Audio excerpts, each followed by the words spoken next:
What is up? We're doing another live stream here. This is Clean Pin. I mislabeled last episode, but this should be Clean Pin episode 37. 37 of Clean Pin, and what we do is we talk wrestling, AEW, Raw, SmackDown, NXT, MLW, NWA, everything wrestling. So we're live, and this is the second second time we're gonna play around with doing this live. So we cross our fingers. And we hope for the best. So goes the saying, right? And if you're new here, a thumbs up would do the trick. Would make me happy. Subscribe. Share it. Hear it a gazillion times. Because, that helps. And I like that. Who doesn't like that, right? So where do we begin? And there's a ton of places to begin. So we're just going to skip around, and we're gonna see how long we could do this. Last week we did this about 50 minutes. 50 minutes to an hour, I think is it's definitely a good little sample to get into the swing of things here. Just want to make sure that I'm live. And I should be live here. Let's see. 50 minutes to an hour, I think, is definitely good little. There we go. Here we are, and we're live. So there are a couple of things I want to go into over this past week, and it's crazy stories. Where I really want to begin is where we left off with SmackDown with Alexa Bliss and the Fiend. There goes Alexa. With Alexa Bliss and the Fiend closing out SmackDown. This is a storyline that has potential to go many places. For so long of a time frame, we longed for Abigail. Sister Abigail. We thought we would get it. I remember about a year or two ago, there was a rumor. I don't know the factuality of the rumor, but the rumor was spreading around that it could have been Caitlyn. That there were talks of her bringing her in as Sister Abigail. Never really transformed. Never really came about. So here we are. Fast forward. You're looking at, what we've seen from the Swamp match. People are saying that, is Alexa Bliss Sister Abigail? Some are saying not, that it was just a figment of Braun Strowman's imagination. Others are saying it's Sister Abigail. I think we could be in agreement where you could see it coming, where it very well could be Alexa Bliss as being Sister Abigail.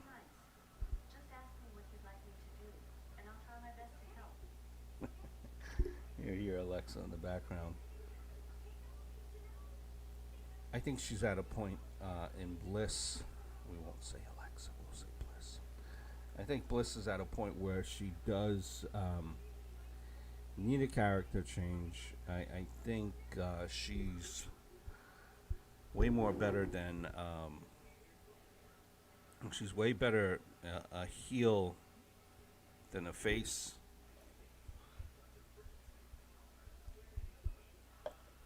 See what's happening with Nikki Cross. And they gotta change things up here. I think, Bliss has been in that tag team to kind of protect her. Not saying that she's not healthy, but she was going through her bouts of injuries, and I think being in that tag team was a way to protect her. Definitely. Me personally, I that tag team really didn't do much for me. So I could see here with Nikki Cross is having a couple of blowouts. Better be careful. Twisted Bliss is coming for you. Now you might say, how does that make sense?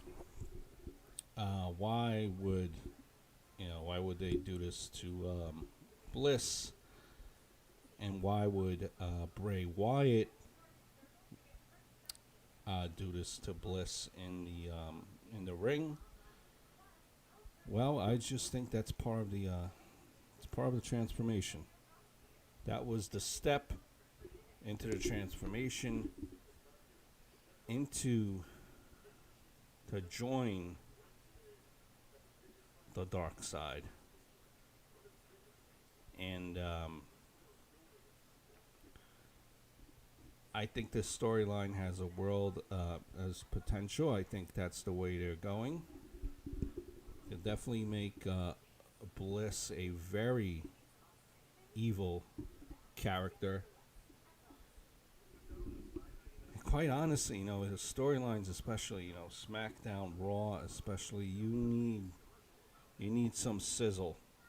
You definitely need some sizzle, and I think that storyline will definitely bring some sizzle, some eyes, some attention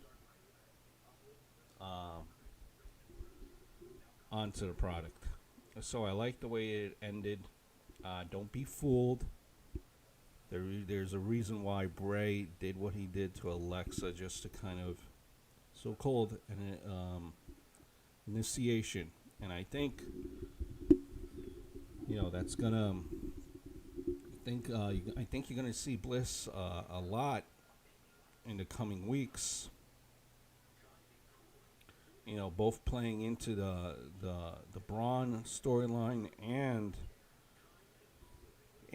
playing into the Nikki Cross storyline. SummerSlam is 2 weeks away. Could this all happen? Could the full transformation happen before 2 weeks' time?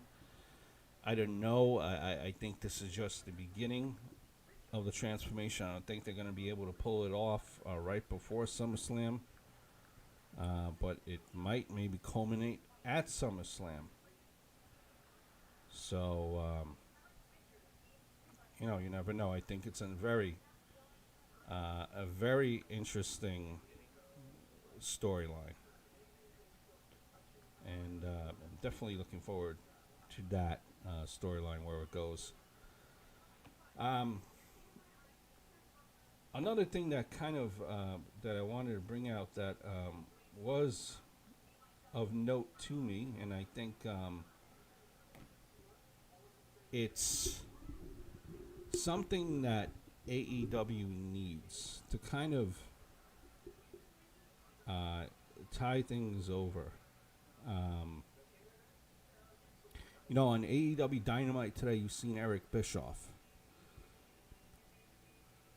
Eric Bischoff was the moderator moderator between Orange Cassidy and Jericho in that debate there. Now, you don't bring in Eric Bischoff to be a moderator, and it had, that's not the role that you have for Eric Bischoff in the future. But, the role that you could have for him, I think that AEW needs, and that's something that I also thought, NWA needed as well, and that's a kind of a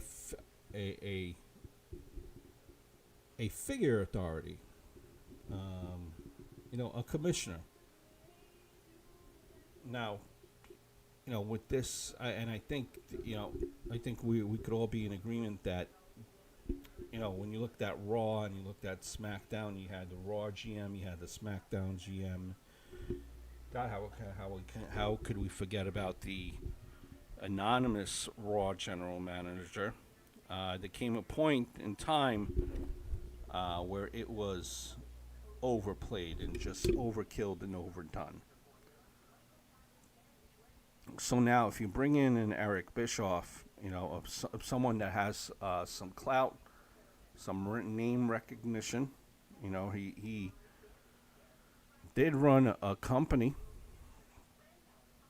You could bring him in to be a Raw general manager, to be like a general manager, more like a Jack Tunney, let's just say, a president, someone that steps in, makes the matches, keeps the order in check, and ties up, the loose ends as far as stories, to kind of put everything together. That way it makes sense as to why it's happening. Now, I know sometimes, a lot of the time the commentators do that. They try to bring everything together, try to tie it up for you. That way it does make sense. But I think it's something that's better suited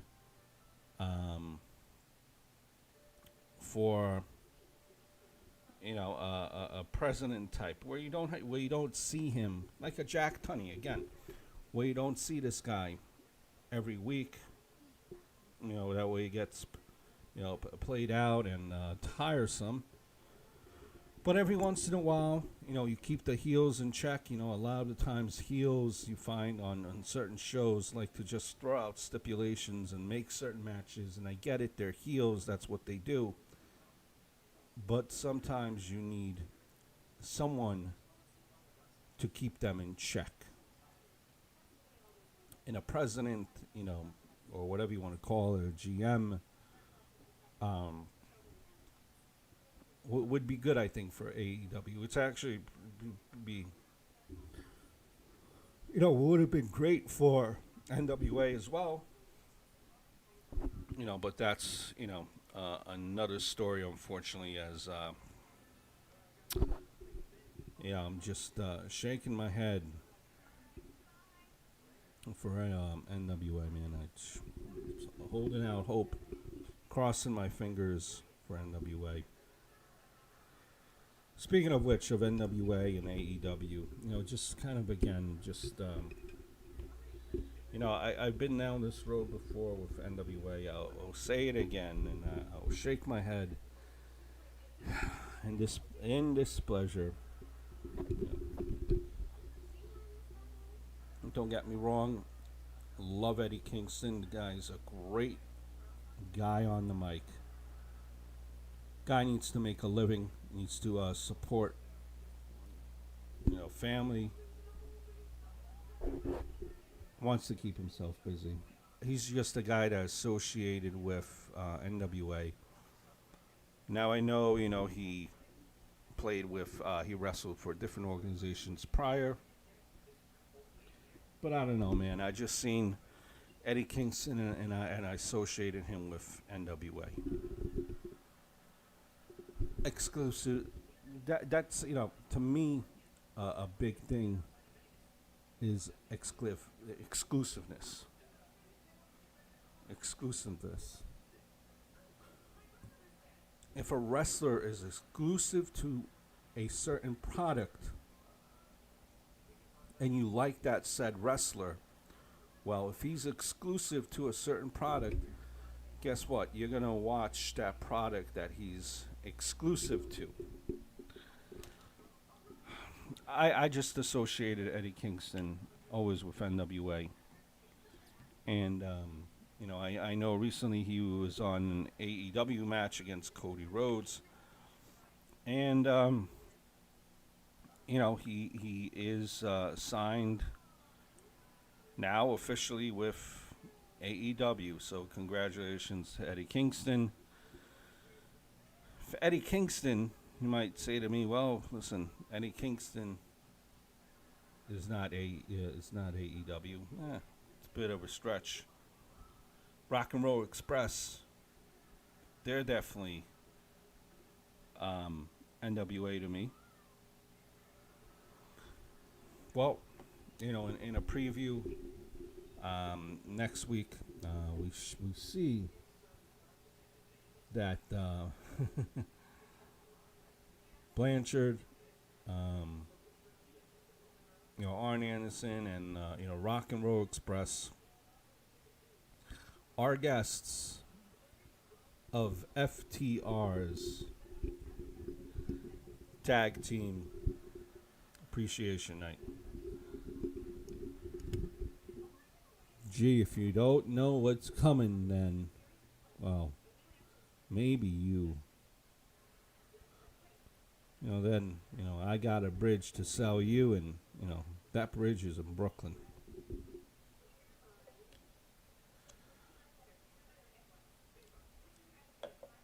A couple of other things from AEW, since I know we skipped around to AEW.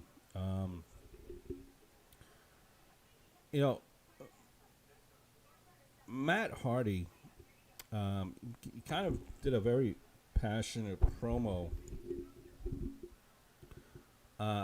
saying that he, kind of like what he said on YouTube, that he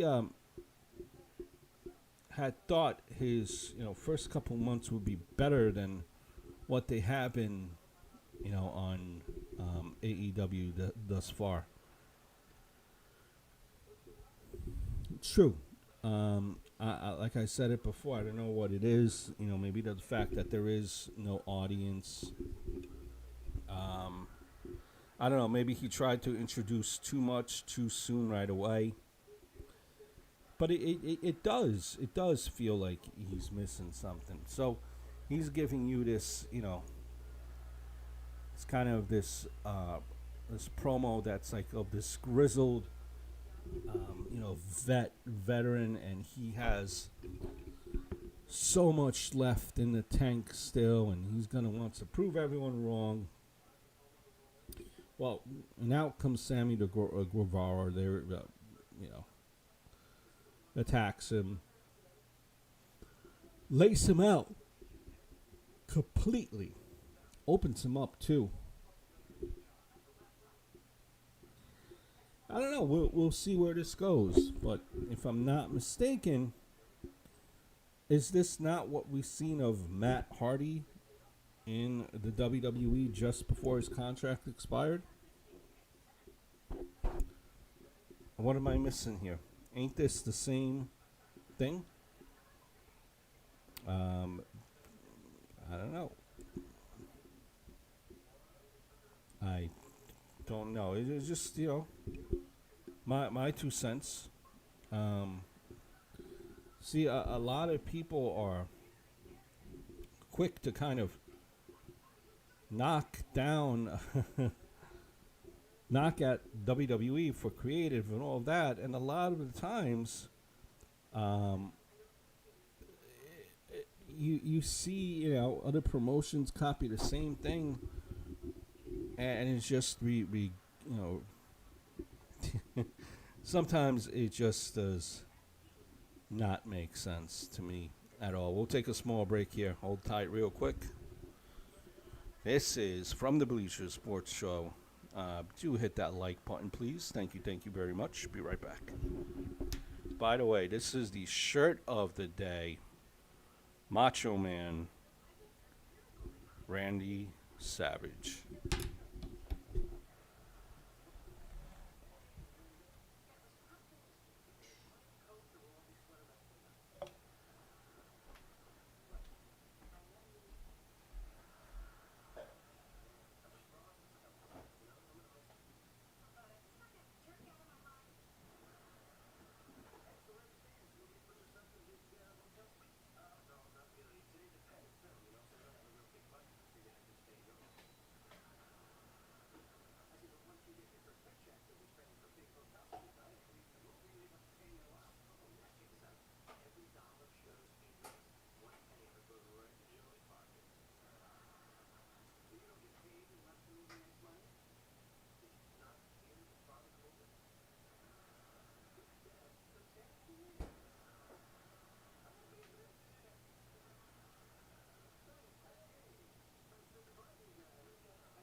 So just going back to the Matt Hardy and Sammy Guevara thing.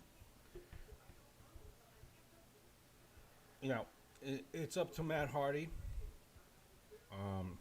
Listen, it does feel underwhelming. It really does. Now, you might say it's pandemic. That very well may play a part. But it does feel, honestly, like to me, like he has lost a step.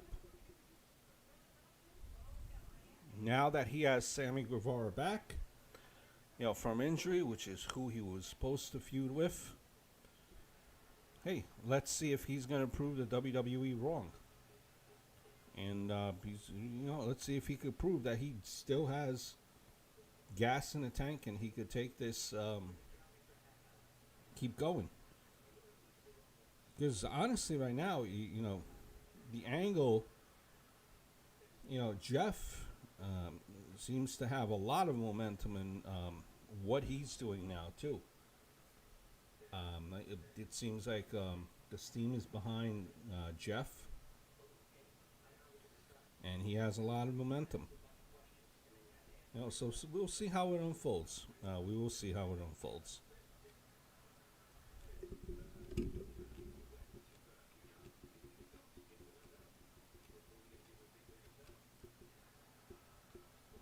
Couple of things. Before I go into Raw, just a quick couple of thoughts on Raw.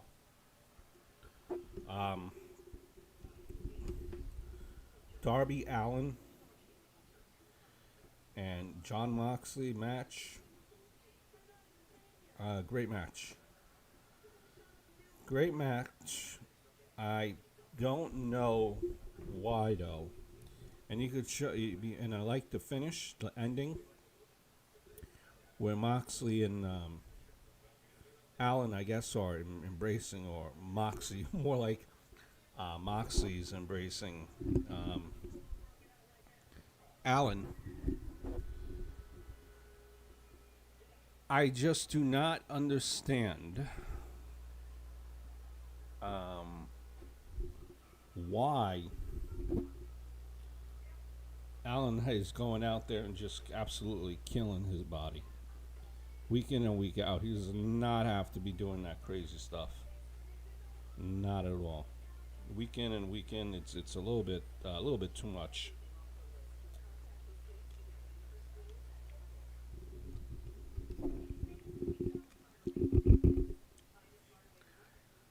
You're gonna see Moxley versus MJF next week.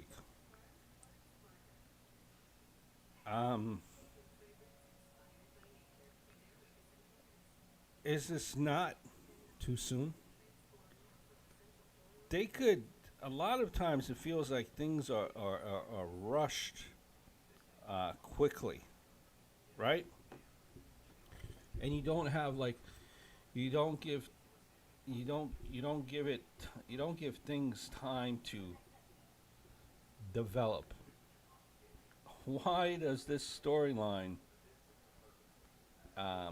feel like it's so rushed? I don't know why you have that title match next week. A guy that could just go on the mic in MJF.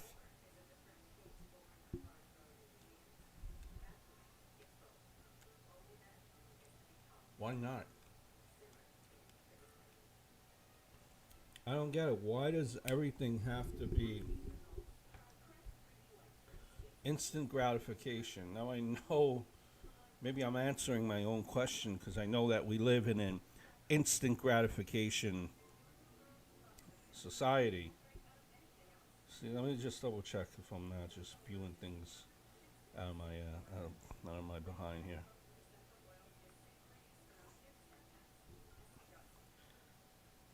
When will MJF fight Moxley AEW?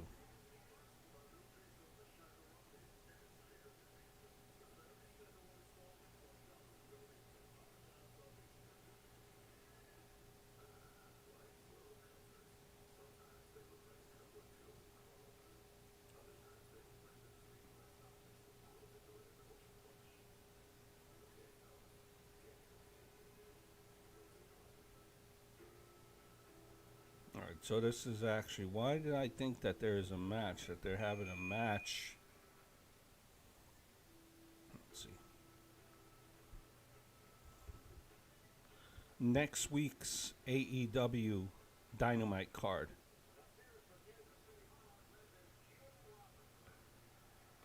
Okay, so let's see here. All right, so today what is August 5th? All right.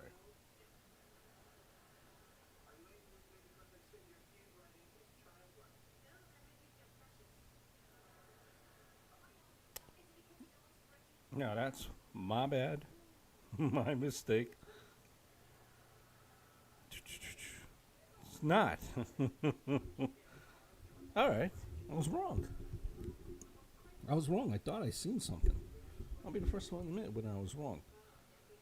But still, if you think about it, September 5th, just in general, okay, forget it. You have 4 weeks. Can't we make these storylines, especially now, right? Especially with no crowds. Can't we stretch out the storylines? That way to get people interested, get people vested.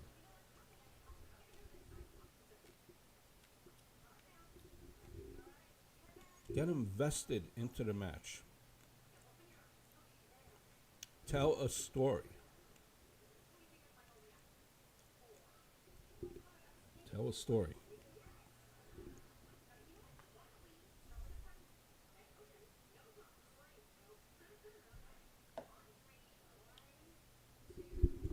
I'll give you a perfect example. Something that I'm looking forward to immensely. Now, and like a story that's just dragging out. Unfortunately, it's being dragged out by an injury, but nonetheless, like a storyline that I think has been done magically, wonderfully, making sure that you don't forget about it every couple of weeks, is the storyline between, Edge and Randy Orton. It's a brilliantly done storyline. And, it's still going on. They trickle in, you know, friends of Edge every once in a while. They mention Edge's name. That way you don't forget who Edge is in relation to Randy Orton. And they're still keeping you vested in that storyline, even though Edge is still injured with a triceps. And that has been done, I think, perfectly from A to Z.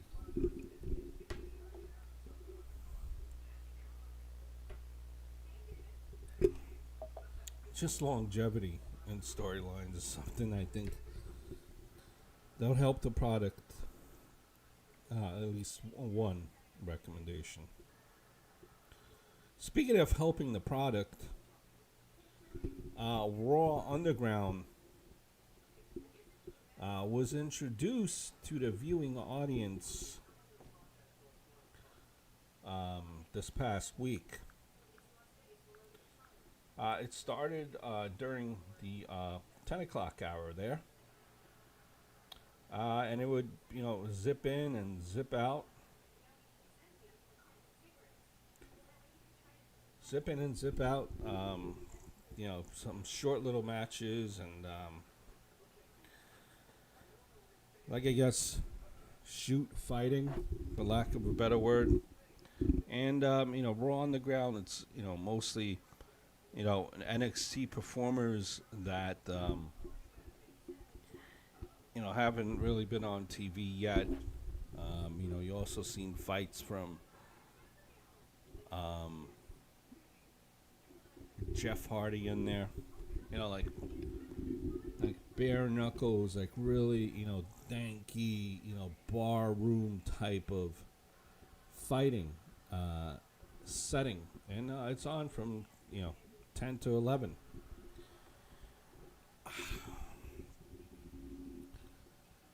Listen, I think this has potential. I think it definitely has potential. Do I think it's kind of almost right now like filler? I think so as well. Let's be honest. If you've been watching Raw last couple of weeks, it's been unbearable. Some episodes have been better than others, but for the most part, it's just been unbearable. Now, I think the Raw Underground it's good to kind of I can't knock it. It's only 1 week. Can't really base it on just 1 week. You can give your initial thoughts, but you can't give I think in all fairness, you can't give a yay or a nay to certain things without fully giving it time to marinate and to unfold. Bear tight for me 1 second, guys.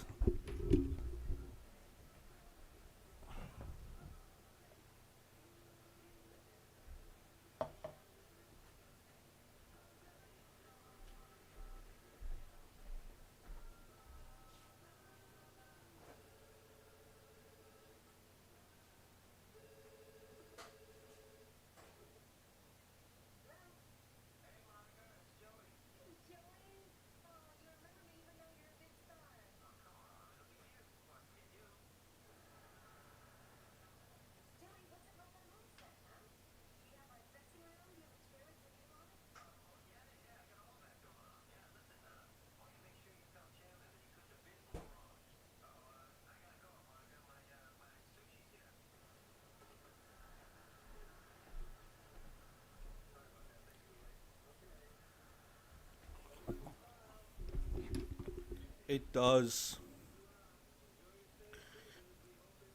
Going back to Raw Underground, I thank you. We're doing this on the fly, okay? This is only the second week. So it's a learning experience here.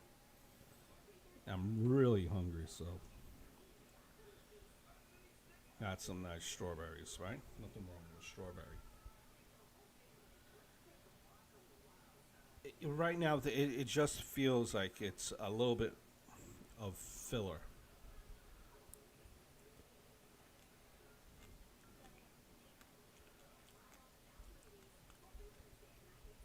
And let's be honest, that's what it is.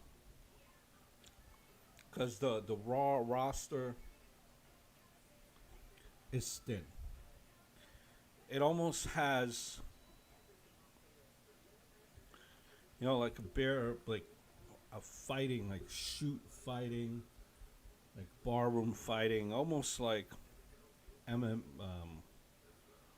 know, almost like it has a UFC type of feel to it. Now, I don't know, do a lot of wrestling fans like the UFC?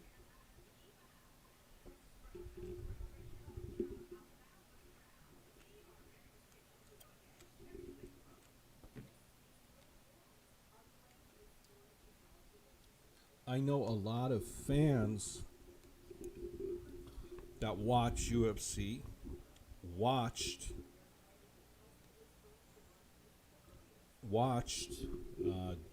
WWE, but do WWE fans like shoot fighting, UFC type of fighting, submissions and fast pace? Do they like it? I don't know.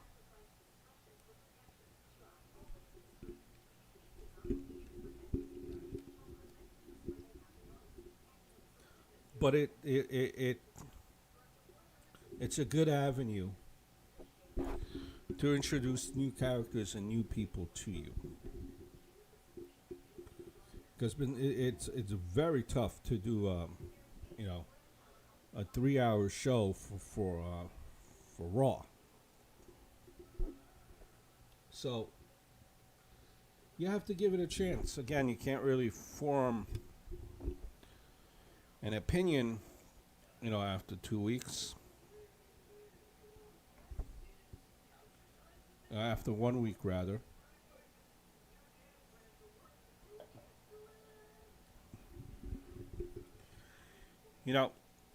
But then, it's supposed to be.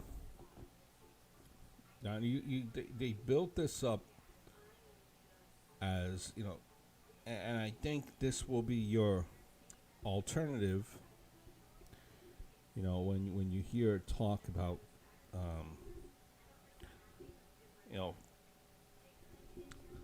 how can I put this? How can I put this, for lack of a better word? I think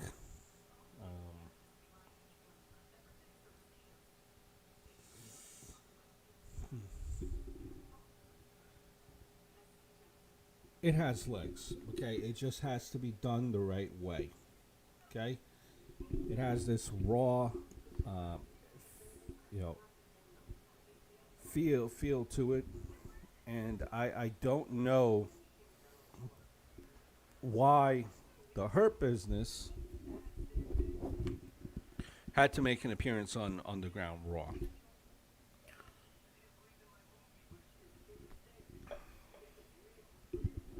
Now tell me here. Tell me the logic. How does this play out? You have the Hurt Business come out to Raw Underground. Pretty much just rough up your scrubs, rough up your guys in the underground dungeon, and they got roughed up and they look like they look like scrubs to begin with. So what, and not to mention the Hurt Business. Shelton Benjamin, gets pinned. No longer your 24/7 champion.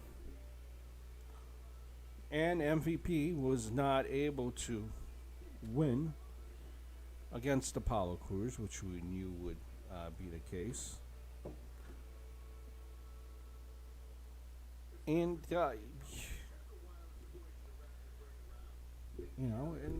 and these guys are just going out there.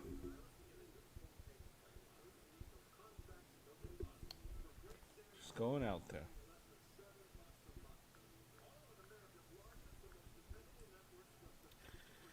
It's very interesting. It's an interesting time in wrestling as a general, as a whole. You know, uh, again, you call yourself the Hurt Business. You lost your hardcore title. You never gained the Intercontinental Championship. And you go to Underground Raw and wreak havoc pretty much. Because, well, you're not able to wreak havoc. Because of Patrol.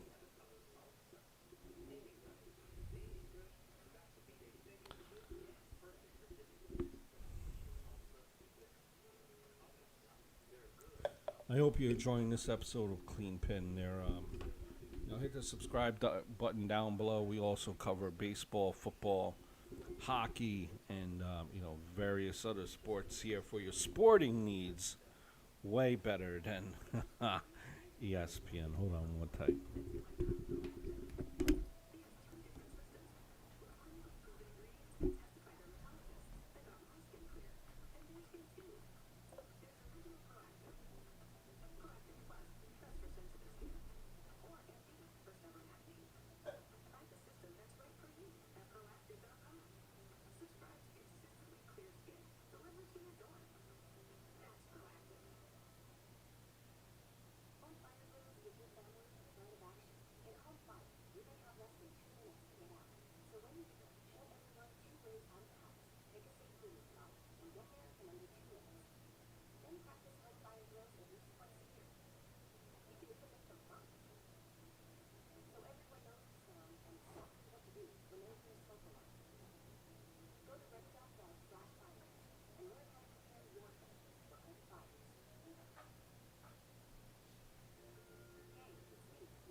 And we are back.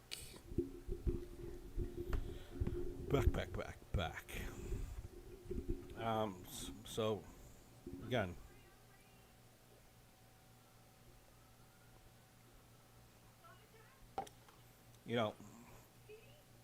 the Hurt Business, like I will go to say, the Hurt Business loses all their flow, their mojo. Look like scrubs, but they go to Raw Underground and pretty much decimate your whole bunch of guys down there in the Underground. So how does that make the Underground look? And how does that make the Hurt Business look? Hurt Business can't cut it on Raw, so they have to go to Raw Underground to wreak havoc.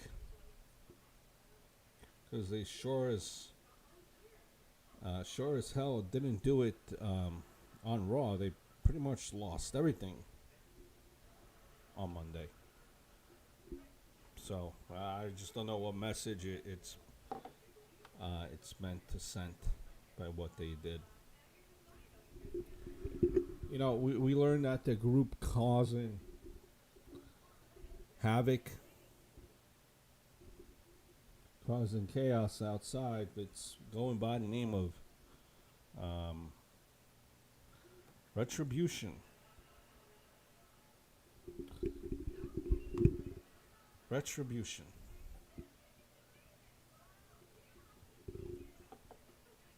I personally think it's um, it seems to be about 3 or 4 people. I just some weird part of me, for whatever reason, just hear me out here. I think it's Roman Reigns with AOP. Now I know. I, listen. Or it could be very well.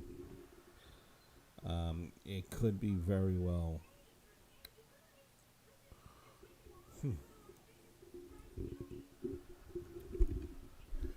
Yeah.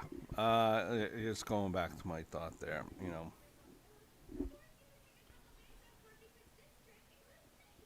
You gotta, you gotta give it a chance to see what happens. But the Hurt Business, Raw on the ground. I don't know. You can't have your guys just be knocked out by the Hurt Business. You guys can't look like that. No, I don't know if Raw on the ground's supposed to be every week. But if you look at it, the long haul here, the long run is that things will get better. You just gotta have patience.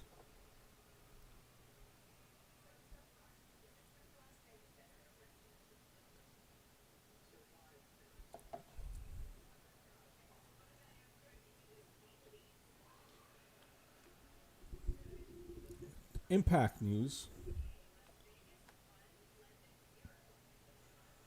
Nope.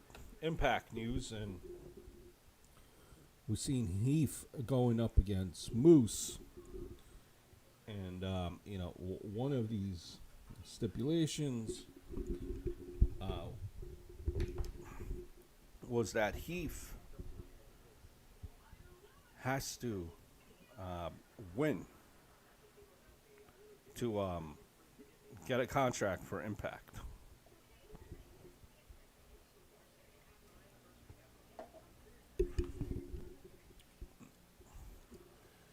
Heath had a very good effort. Probably it was pretty damn good. But again, like I wanted to tell you is,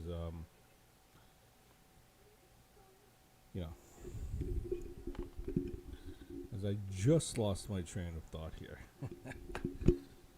Yeah, we're vastly, that's right, Heath Moose, okay? We're vastly approaching to the end of the night, guys. I know when it's time to wrap it in, and when your buddy or pal's losing steam, and I could definitely talk about wrestling more. Keep on talking about it, but I know that I'm losing steam here very quickly, okay? Heath and Moose. Heath needed to win to stay on Impact. Heath loses. Okay. And I'm not going to be fooled. I think actually, in reality, Heath Slater did sign a contract with Impact. I believe it's some time ago. A couple, when the no compete came up, I believe he was already signed. Like, within a couple of days from the next week. Right? So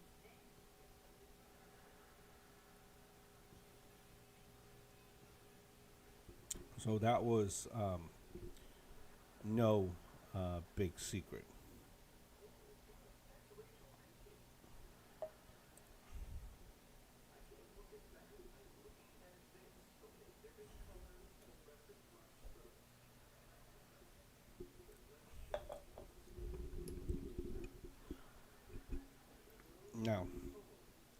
going back to what my train of thought was here.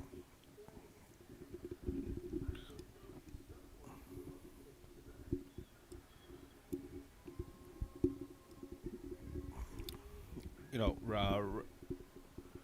Heath. Okay, he lost. Okay, and I get where they're going with this. It almost seems like Heath, with Impact. Like I said, I did think that he did sign a contract already, so you don't have to worry about it. Even though Heath did not win, he still, I'm sure already has a contract. But it seems like they're building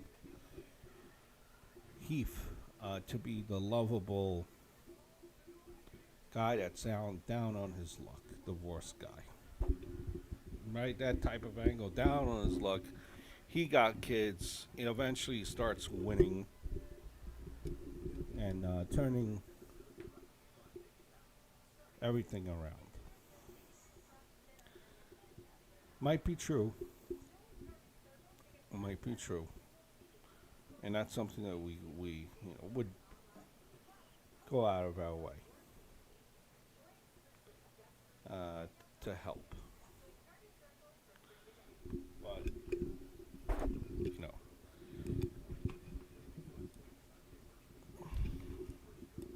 so I'm just my mic here. I hope you guys could hear me well.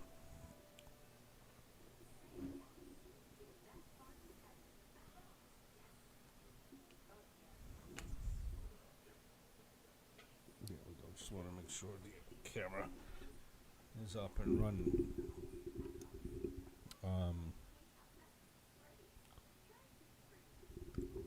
Trying to see if I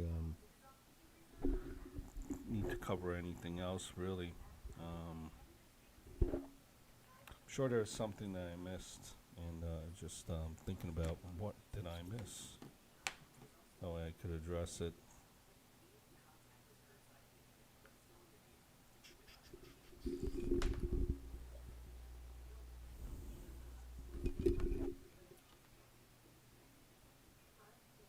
Hold on, guys.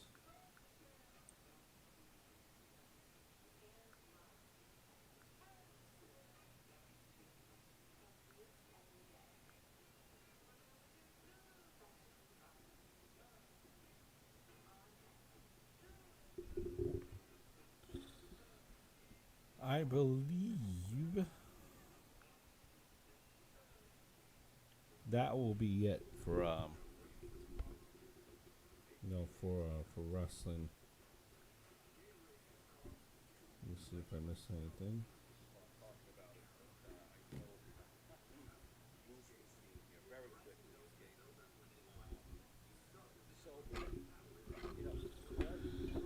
Clean pin.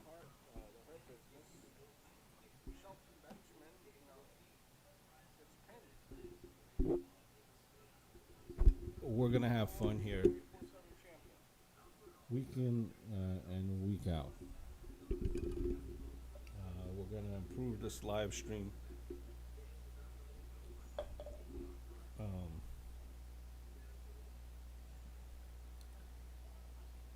we're gonna make it rock and roll here. Right? Again, going back on this Heath thing, I got where to go in him, build him as a lovable loser, guy who worked, clawed his way to where he is now. But if it did not work before, why would Heath be on board for this to work again now? So everything's about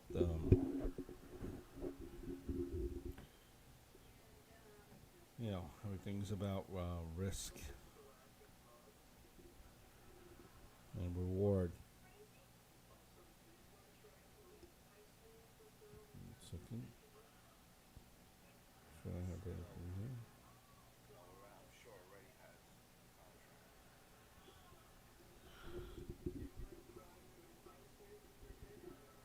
All right, guys. So we're gonna wrap it up here for this edition of Dynamite. Again, and just to finish up, and my mind just keeps on blowing the other way. Heath Moose. People are already used to seeing Heath as the lovable loser, and it didn't work out, you know, on Raw. Now, if you're telling me you have more creative freedom and impact than you did Raw, I will totally support that. But why would you allow yourself to be booked in something that did not work out years ago? You know, the angle didn't work out for Heath in the WWE in the long run. Why would he subject himself to what happened on, Raw? Sure, he did the math, the client, but still a little bit perplexing, for lack of a better word.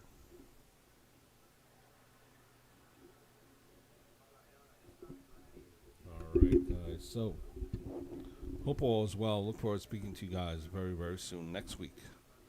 This has been Clean